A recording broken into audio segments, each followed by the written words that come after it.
जय श्री सीता।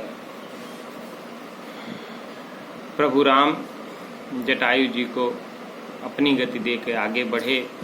रास्ते में कबंध नाम का राक्षस आया और उसने बताया कि किस प्रकार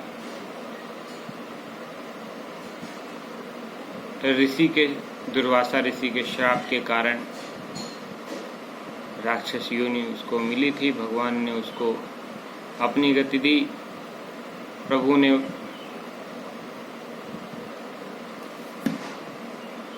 कबंध को समझाया कि ब्राह्मण से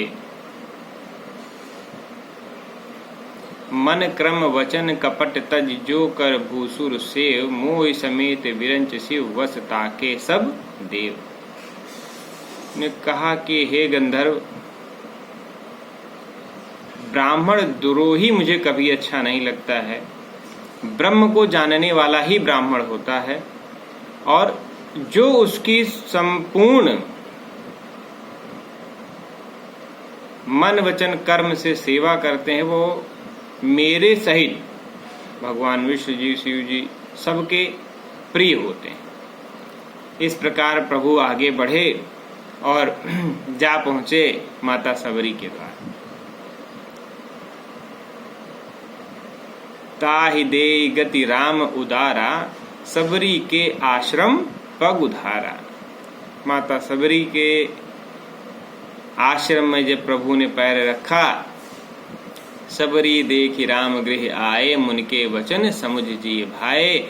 माता सबरी जो सदियों सदियों से प्रतीक्षा कर रही थी भगवान राम का, उनके आंखों से अश्रुधारा बहने लगी। भगवान राम के प्रेम में सब कुछ भूल गईं और प्रभु के चरणों में लिपट गईं। प्रेम मगन मुख वचन न आवा, पुनि पद सरोज सिर नावा। सादर जरलय चरण पखारे, पुनि सुंदर आसन बैठारे। कि माँ को कुछ होश नहीं रहा, अपना होश संभाल के प्रभु के चरण पखार के उनको सुंदर आसन पर बैठाया। कंद मूल फल सुदस अति दिए, राम कह आनि प्रेम सहित प्रभु खाए, बारंबार बखानी।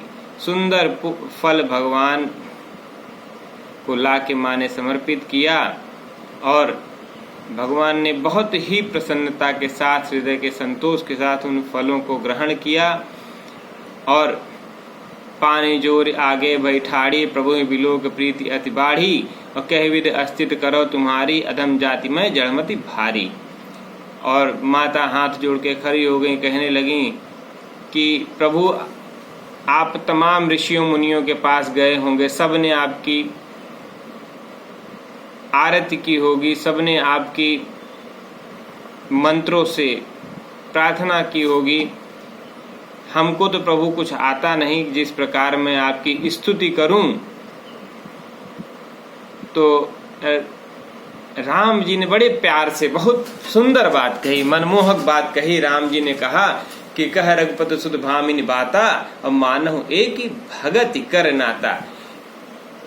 भगवान ने कहा कि मेरी स्तुति करने वाले तो बहुत से हैं, लेकिन मेरा रिश्ता मात्र एक भक्ति का है। भक्ति को मैं प्रधान मानता हूं। जिसके हृदय में भक्ति है, जो मेरे प्रति पारायण है, उससे ज्यादा मुझे कुछ नहीं चाहिए होता। जाति पाति कुल धर्म बढ़ाई, धर्मबल परिजन गुण चतुराई। और भगतहीन नर सोहत कैसे, बिन जल बारिद देखिए जैसे। जैसे बिना जल का बादल होता है, वैसे ही भक्ति के बिना मनुष्य मुझे लगता है। और फिर भगवान ने अपनी नवधा भक्ति के बारे में कहा है। बहुत सुंदर बात कही भगवान ने, हम लोग विस्तार से इस पे चर्चा करेंगे कि नवधा भगति कहूं तो ही पाई, सावधान सुन धरु मन माही। भगवान ने यहाँ पे कहा, बहुत पुनीत बात भगवान ने कही। कई बार हम लोग देखते हैं रामायण पाठ करने वाले लोग भी सावधान नहीं रहते हैं। तो भगवान ने क्या कहा, नवधा भक्ति कहूं तो ही पाही, और सावधान सुन धरु मन माही। तो आप सब भी सावधान हो जाइए। भगवान ने कहा, प्रथम भगति संतन कर संगा, पहली भक्ति क्या है? संतों का संग। संत जहां संत रहते हों बार बार उस जगह जाएं और कुछ समय बिताएं, उनसे कुछ बातें सीखें। तो संतों का संग जिसके पास होगा उसके अंदर पहली भक्ति मेरी पाई जाएगी। और दूसरा रति मम कथा प्रसंगा, और दूसरी भक्ति हम जो यह पाठ कर रहे हैं, आप यह जो पाठ सुन रहे हैं, यह भगवान की नवधा भक्ति की दूसरी भक्ति है। क्योंकि जब प्रभु का चरित्र सुनेंगे तो आपके चरित्र में स्वयं बदलाव आएगा। बिना प्रभु का चरित्र सुने बदलाव संभव नहीं है, क्योंकि हम जो मन में है वही मान के बैठ जाते हैं कि हम ही सही हैं। तो भगवान की भक्ति तभी हो पाएगी जब हम संतों के संग, और संतों के श्रीमुख से अगर प्रभु का चरित्र सुनने को मिले तो उससे उत्तम बात क्या हो सकती है। अब गुरुपद पंकज सेवा तीसर भक्ति अमान, गुरु के चरण कमलों की सेवा भगवान ने कहा वो तीसरी भक्ति है। क्योंकि गुरु के चरण कमलों की सेवा जो भी करेगा वह मान रहित हो जाएगा, वह तीसरी भक्ति। और चौथी भक्ति मम गुण गण करहि कपट तजी गान, चौथी भक्ति के लिए भगवान ने कहा कि मेरे गुण को कपट छोड़ के जो गाएगा, जो वह चौथी भक्ति है मेरी। और मंत्र जाप मम दृढ़ विश्वासा पंचम भजन सुवेद प्रकाशा, पांचवी भक्ति कौन सी भगवान ने कही कि मंत्र जाप, मेरे मंत्र का जप प्रेम पूर्वक जो करेगा दृढ़ विश्वास से कि ऐसा होगा ही होगा। जिसे हम लोग कहते हैं ना कि आजकल मंत्र जाप से क्या होता है, तो भगवान ने यहाँ पे उसी समय देखिए भगवान ने कहा कि मंत्र जाप मन मम दृढ़ विश्वास, यानी कि पूरे विश्वास के साथ यदि मंत्र जाप किया जाएगा तो उसका फल अवश्य मिलेगा। और छठ दम शील विरति बहुकर्मा निरति निरंजन सज्जन धर्मा, भगवान ने उसके बाद क्या कहा कि जो सभी में समदृष्टि रखेगा। छठ धम, भगवान ने कहा कि दमनशीलता, बाहर के कामों से वैराग्य और सज्जनों का साथ जो रखेगा वो हमारी छठवीं भक्ति होगी। यानी कि वैराग्य और सज्जनता, यानी जो पुरुष धर्म से युक्त होकर कार्य करेगा वह मेरी छठी भक्ति है। और सातव सम्मोहि मैं जग देखे मोरे संत अखिर अधिक करी लेखा, सातवीं भक्ति है कि जब सब में राम ही दिखेगा तो उसको सातवीं भक्ति मिल जाएगी। न किसी से द्वेष और न किसी से मोह। और नवमम सरल सब छल, नवमम सरल सब, आठवें जधा लाभ संतोषा सपने हो नहीं देखई पर दोषा। बहुत सुंदर बात, आठवीं भक्ति जा रही थी। आठवीं भक्ति में भगवान ने कहा कि आठवें जथा लाभ संतोषा, भगवान ने कहा कि आठवीं भक्ति कौन सी है मेरी कि जब आपको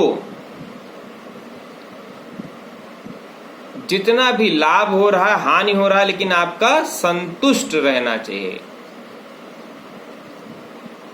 और सपने नहीं देखें पर दोषा, दूसरे के अंदर दोष सपने में भी न देखें। हम लोग के अंदर गलतियां क्या है कि हम दूसरों का दोष बहुत देखते हैं, अपना गुण तो देखते नहीं, दूसरों का दोष देखते हैं।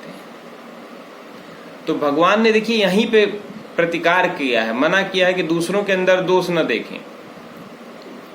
आठवां जथा लाभ संतोषा, जो मिले उसमें संतुष्ट रहें और दूसरे के अंदर दोष बिल्कुल न देखें।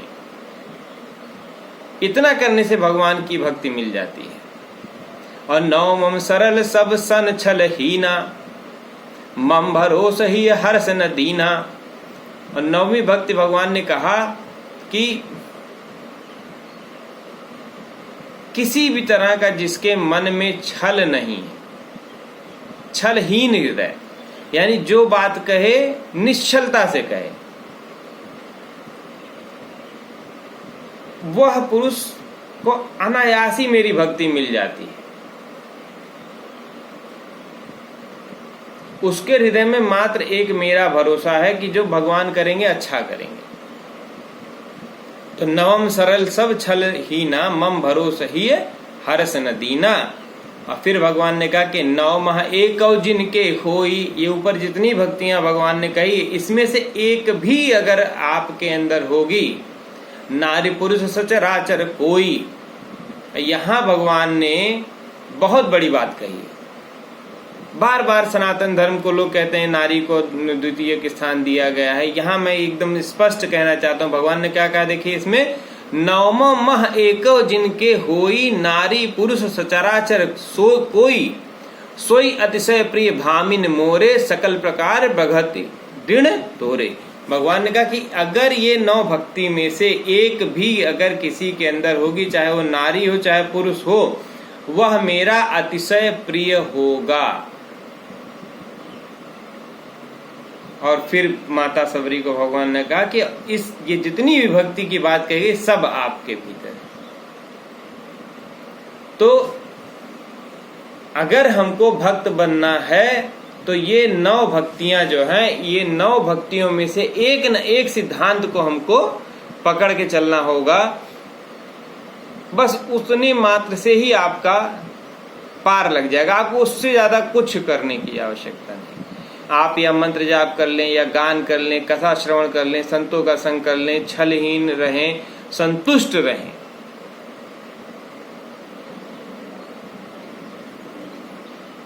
संतोषी रहें, तो ऊपर वाला आपको देगा।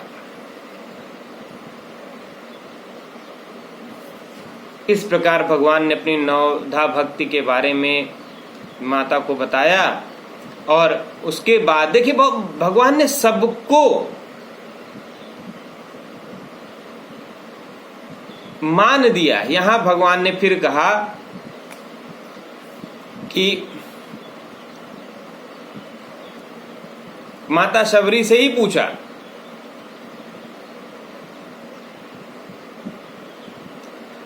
कि जोग वृंद दुर्लभ गति जोई, तो कह आज सुलभ भय सोई, मम दर्शन फल परम अनूपा, जीव पाव निज सहज स्वरूपा। भगवान ने कहा कि मेरे दर्शन से ही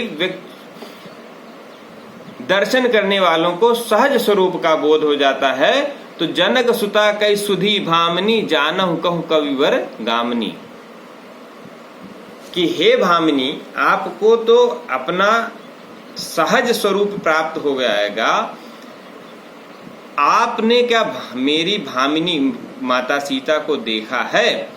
जिस पर सबरी माता ने कहा कि प्रभु आप तो सब कुछ सर्वज्ञ हैं, फिर भी मुझसे पूछते हैं, तो मैं आपके नाते इस बात को कहती हूँ कि पंपा सरहि जाओ रघुराई, तह होइए सुग्रीव मिताई, सो सब कहें देव रघुवीरा, जानतो पूछो मत धीरा, जानता हूं पूछो मत धीरा। आप जानते हुए मुझसे पूछ रहे हैं, इसलिए कह रहे हैं कि हे प्रभु आप पंपा सर के पास जाएं, आपको वहां सुग्रीव जी से मित्रता होगी और वही आपको आगे का रास्ता बताएंगे।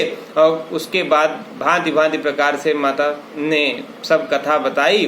और कही कथा सकल बिलोक हरि मुख, हृदय पद पंकज धरे, तज जोग पावन देह, हरि पद लीन भई जह नहीं फिरे। और फिर शबरी माँ ने कहा कि प्रभु आज तक मैंने केवल आपका ही इंतजार किया और अब आप आगे बढ़ेंगे। तो माँ ने भी सरकंदर मुनि की तरह योगाग्नि से अपना शरीर योगाग्नि में बैठकर भगवान का नाम लेते हुए परम गति को प्राप्त किया। और इस प्रकार प्रभु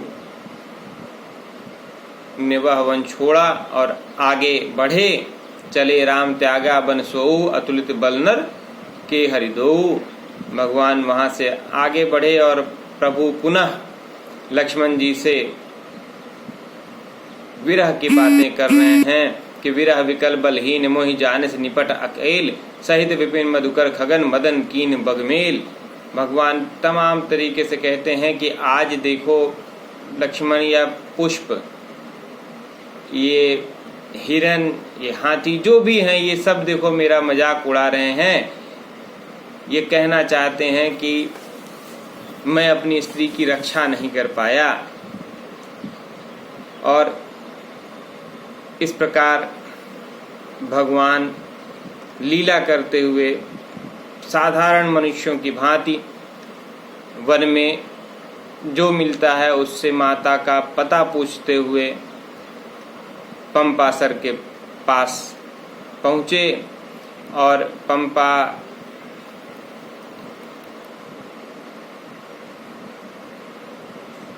सर बहुत ही सुंदर था, चारों तरफ सुहावने वृक्ष थे। भगवान वहां पहुंचकर बैठते हैं और गोस्वामी जी कहते हैं कि पुनि प्रभु गए सरोवर तीरा, पंपा नाम सुभग गंभीरा, संत हृदय जल निर्मल बासी, बांधे घाट मनोहर चाकी। सुंदर घाट बने थे चारों तरफ, पंपा सरोवर के चारों तरफ मुनियों ने अपनी कुटियां बना रखी थी। भगवान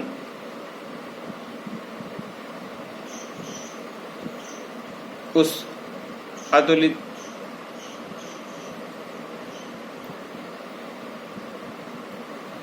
रमणीक पंपा सरोवर को देखते हैं, जहाँ बहुत सुंदर सुंदर वृक्ष हैं। ताल समीप मुनि गृह छाए, चहुदिस कानन बिटप सुहाए, और चंपक बकुल कदम तमाला, पटल पनास परास रसाला। चारों तरफ टेसू के फूल लगे हैं, कोयल कुहू कुहू बोल रही है, फलों के वृक्ष लगे हुए हैं। देखि राम अति रुचिर तलावा, मज्जन कीन परम सुख पावा। और भगवान ने वह पवित्र सरोवर जब देखा तो उसमें स्नान किया, और स्नान करके भैया लक्ष्मण के साथ उसी सरोवर के समीप बैठ गए।